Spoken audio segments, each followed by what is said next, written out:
Hello and welcome back. This is The Experience and video number 3. So what we're going to do, like we talked about earlier, is we are going to prep your course outline. So in other words, what we're going to do is we are going to plan ahead before we do any sort of implementation. So prepping your course outline from the moment they purchase to the moment they finish consuming your course is very important. So in other words, what we're trying to do is we're trying to lay out all the steps that they must go through because this is crucial. So in other words, step by step by step. Now, for example, the very first video should be about introducing your students, and that's really important. So if you don't have that, you might want to make that as an addition. So you might want to say, thank you for your purchase. Here's a quick overview of all the videos that are laid out and show it in action. And oftentimes you want to make this video last because this will be after you've set everything up. So you'll be able to show, okay, so you log into this WordPress site. This is what you do. You can see lesson 1, 2, 3, 4, 5. You can see these topics, all that. So what that does is it puts people in the frame of mind of, okay, this is what I'm going to do. This is what I can expect. And it kind of takes away that fear. So you need to give people an idea of what to expect because a lot of times they have anxiety or fear of what's ahead. And that anxiety or fear, a lot of times is what prevents them from moving forward. So what you're doing here is you're helping them move forward. Next, you want to make sure that these steps from there make it easy for your students to consume your content. So like I previously mentioned, maybe you have the welcome video, and then after that, you have maybe a checklist that they can download, and whatever else will make it easier. So in other words, you don't have to necessarily make more videos besides the first introduction video, but you want to lay it out so that you can see, okay, so should I put all of these videos, step 1, step 2, step 3, all different steps, or should I do video 1 and maybe the introduction and the video 1 and then a checklist and maybe a Word document of some sort in between the videos so that I don't overwhelm people and all that. And we'll talk about drip feeding and how to prevent people from being overwhelmed.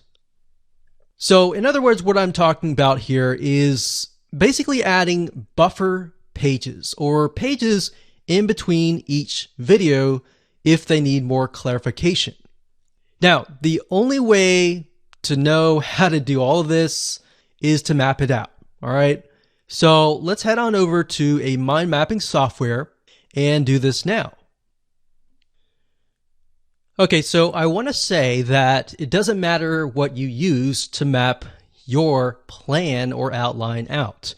What I'm using here is a software. It's an online web application called LucidChart. That's lucidchart.com.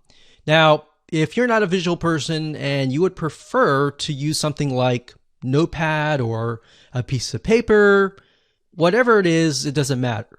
At the end of the day, it's just a matter of mapping it out so that you are able to see step 1, step 2, step 3, and all the steps ahead so that you can take this blueprint and implement it later down the road.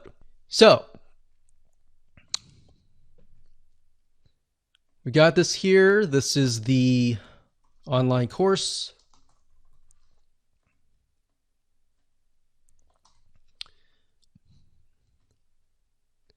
And the next one, we're going to say video number 1.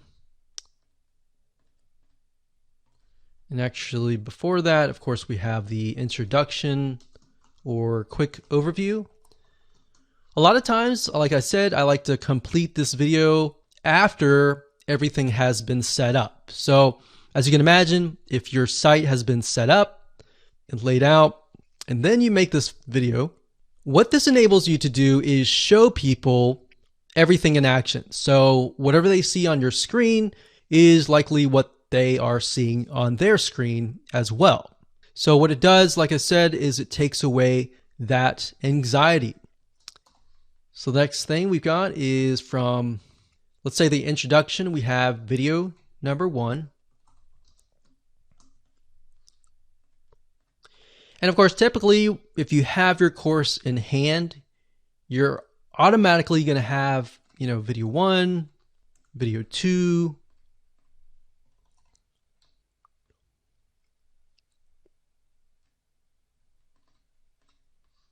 video 3. And for the sake of simplicity, I'm just going to say we've got 4 different videos.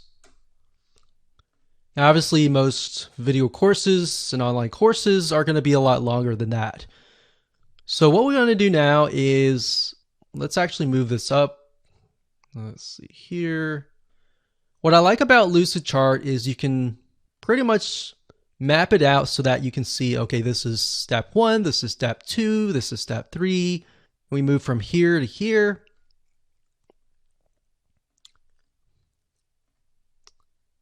And let's see here, here to here, and here to here, like that. All right. So this is our whole course. And what I want to do now is get a better view of how can I make this more engaging? Perhaps what are areas that people are confused about?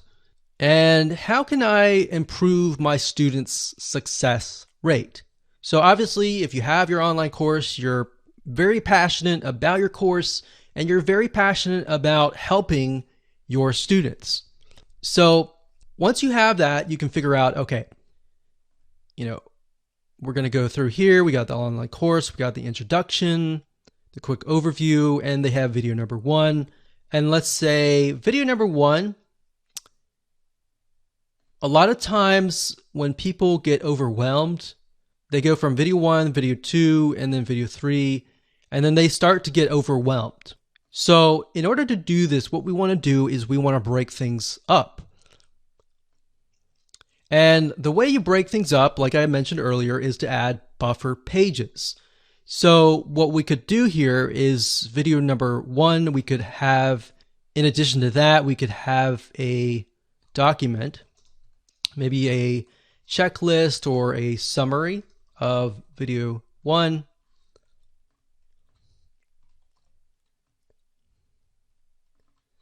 And maybe after that, you can create some homework.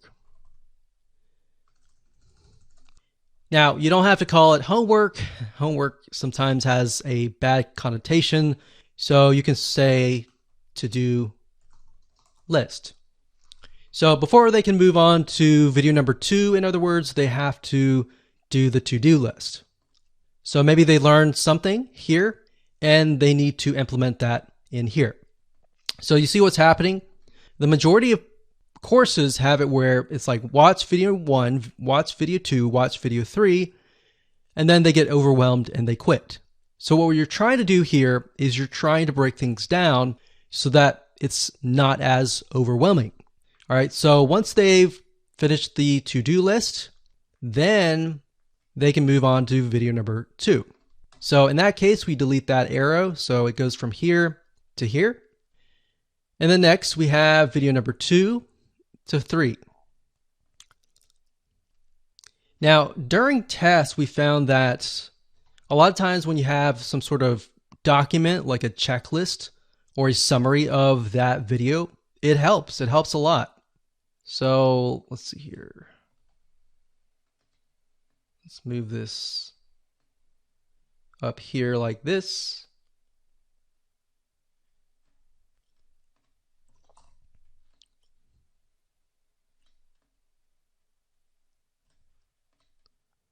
And from video 2, we have another checklist and a summary.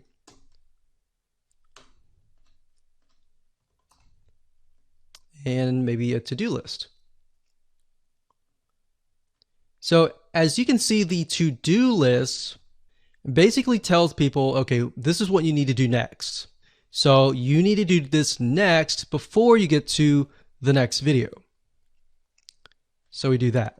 Now we want to mix things up. You don't want it to stay too consistent. So maybe after video number 3, we can offer something like, we'll do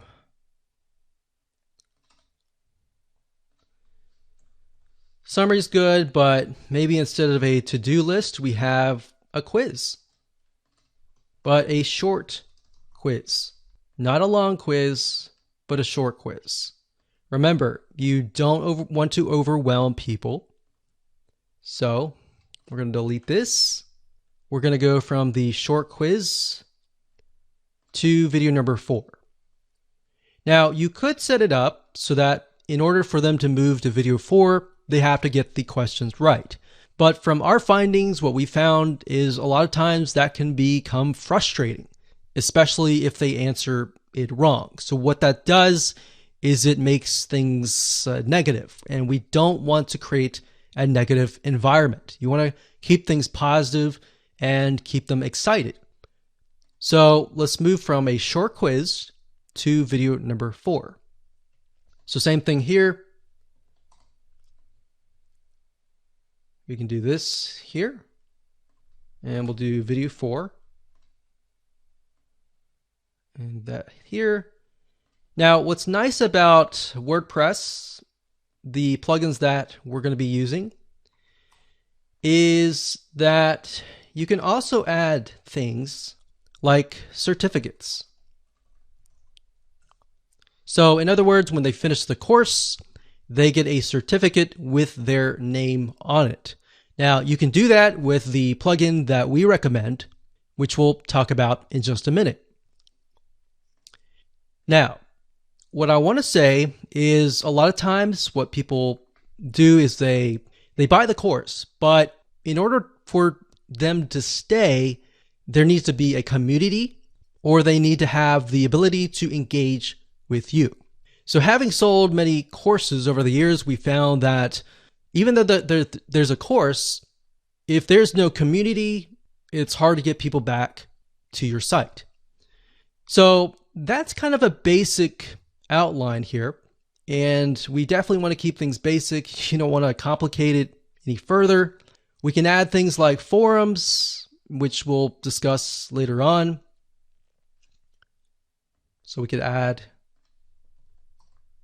a forum. And typically you want to, after the introduction video and the quick overview, you could send them to a link to the forum. Now, depending on how you set things up, if you have a Facebook group, you can send them to that link. If you're utilizing the WordPress plugin that we recommend, sometimes they are connected to forums like bbPress and other community and forum plugins. So that's kind of a brief map of what you can do. You can do anything that you want. Just make sure that it's not too overwhelming, because as you can see, this is video number 4 and we've already got so many different steps. We want to make it fun. We want to make it short and quick, but we don't want to have too many steps. So one thing you could do is you could just have maybe a to-do list and a summary and a to-do list all bundled up into one. You could do that. You could break these up into sections like lessons, and maybe have a summary for the whole lesson instead of each individual video. So those are just some general ideas that you can use.